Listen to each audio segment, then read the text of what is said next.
আমি জানি যে ডক্টর ইউনূস একদিন যদি উপলব্ধি হন তিনি তখন বলবেন যে, হায় আল্লাহ আমি তো জানিই না। এগুলো তো আসিফ যে এটা করেছিল। ওই হায় আল্লাহর উপরেই চলবে।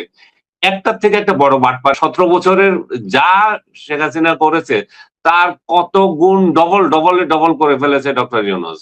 আমি জেলে না গেলে তো আমি বুঝতামই না যে কত বড় জুলুমের শাসন ডক্টর ইউনূস করে দিয়েছে এবং সেটারই ধারাবাহিকতা চলতেছে এখনই। আমি বলব যে এই বর্তমান সরকার অবিলম্বে যদি ইউনূসের এই অপশাসনের বিরুদ্ধে অপশাসনের যেই চিহ্নগুলো রয়ে গেছে সেগুলো যদি তারা সাফ না করে, তাহলে তাদের জন্য এই ডাস্টবিন সংস্কৃতি এরা যে চালু করে দিয়েছে, এই ডাস্টবিন সংস্কৃতি ডাস্টবিনদের পরিণতি এটাই হবে।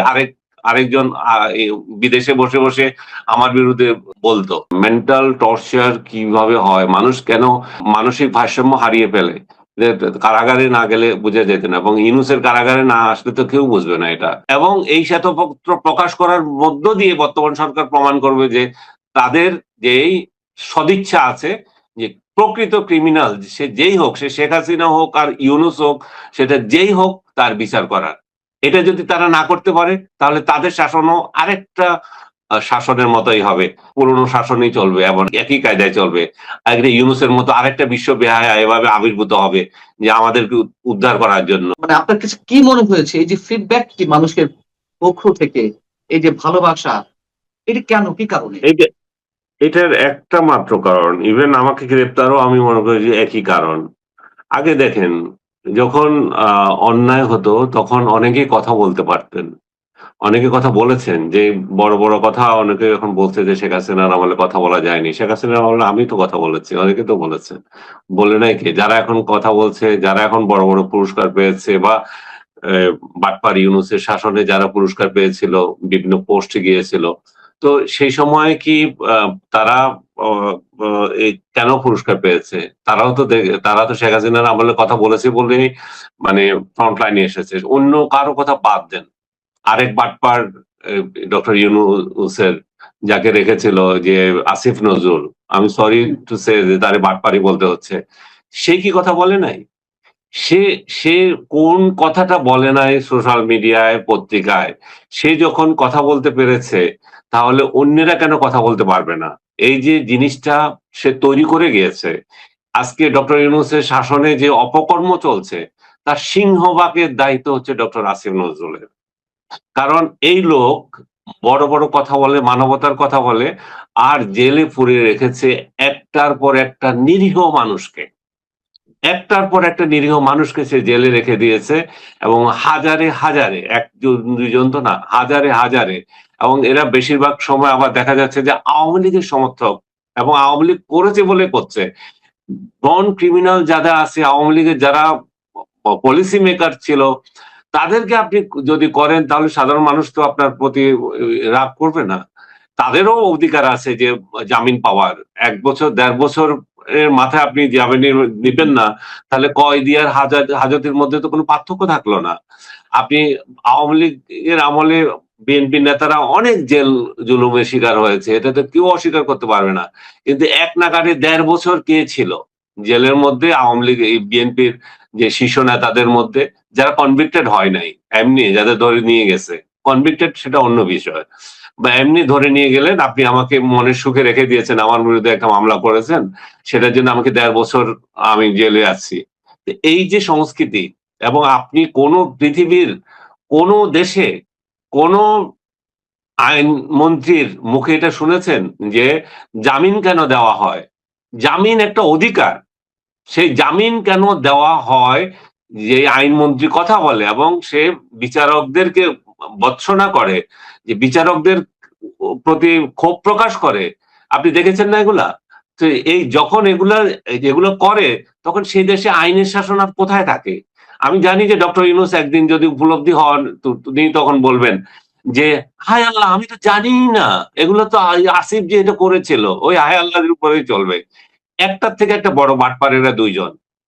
এদের এই বাটপাড়ির শাসনের কারণে ডক্টর ইউনূসের প্রতি আমরা যারা জুলাইকে সমর্থন করেছিলাম, এদের বিশ্বাসই হয় না আমি জুলাইকে সমর্থন করেছি। অনেকেরই এদের বিশ্বাস হয় না যে এই লোক আওয়ামী লীগের পক্ষে কথা বলছে। তার মানে কি হচ্ছে যে এরা ধরে নিয়েছে বাটপার ইউনূসের পক্ষে বিরুদ্ধে কথা বললেই সে আওয়ামী লীগের। সে সেই জুলাইয়ের বিরুদ্ধের লোক। কিন্তু আমরা আমরা তো এই জন্যই বলছি যে আমাদেরও তো ক্ষোভ আছে। আমরা আরেকটা নতুন দেশ চেয়েছিলাম, নতুন একটা শাসন চেয়েছিলাম, যেখানে ডক্টর ইউনূসের মতো একটা হাই প্রোফাইল লোক এসেছে, যেখানে একটা ঐক্যবদ্ধ সমাজ হবে, যেখানে ন্যায় ন্যায় থাকবে। তো আমরা দেখছি যে 17 বছরের যা শেখ হাসিনা করেছে তার কত গুণ ডবল করে ফেলেছে ডক্টর ইউনূস, এবং এই অন্যায় অবিচার। তো তাহলে আমি যেটা বলছিলাম যে ডক্টর ইউনূস বিনা বিচারে মানুষকে জেলে রেখে দিয়েছে, এবং তার সহযোগী হিসাবে কাজ করছে ডক্টর আসিফ নজরুল। যে এই দুইটা আপনি পৃথিবীর কোথাও, যেটা আমি বলছিলাম, এমন এমন অর্থমন্ত্রী এমন আইনমন্ত্রী তো পাবেন না, এবং যে আবার সোশ্যাল মিডিয়া এক সময় সোচ্চার ছিল, কথা বলতো। আমি আসিফ নজরুল, আপনি যদি আমার এটা দেখে থাকেন, আপনি যদি মাইন্ডও করে থাকেন, আমি 2 পয়সার তোয়াক্কা করি না আপনার মতো বাটপার।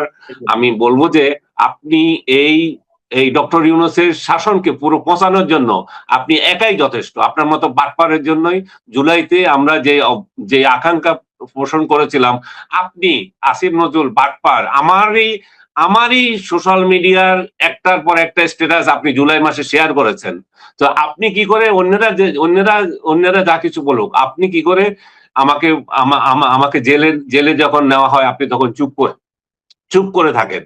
তার মানে আমাকে বলতেছে, আমি আমি আমি কেন বলবো? আমি জেলে না গেলে তো আমি বুঝতামই না যে কত বড় জুলুমের শাসন ডক্টর ইউনূস করে দিয়েছে, এবং সেটারই ধারাবাহিকতা চলতেছে এখনই। আমি বলবো যে এই বর্তমান সরকার অবিলম্বে যদি ইউনূসের এই অপশাসনের বিরুদ্ধে, অপশাসনের যে চিহ্নগুলো রয়ে গেছে সেগুলো যদি তারা সাফ না করে, তাহলে তাদের জন্য একটা খারাপ। ডক্টর ইউনূস শুধুমাত্র এই যে আওয়ামী লীগের ক্ষতি করেছে তা না, সে বড় ধরনের ক্ষতি করেছে জুলাই যে হত্যাকাণ্ড ঘটেছিল সেগুলো কেউ না কেউ তো করেছে, এগুলো তো আকাশ থেকে হয়নি।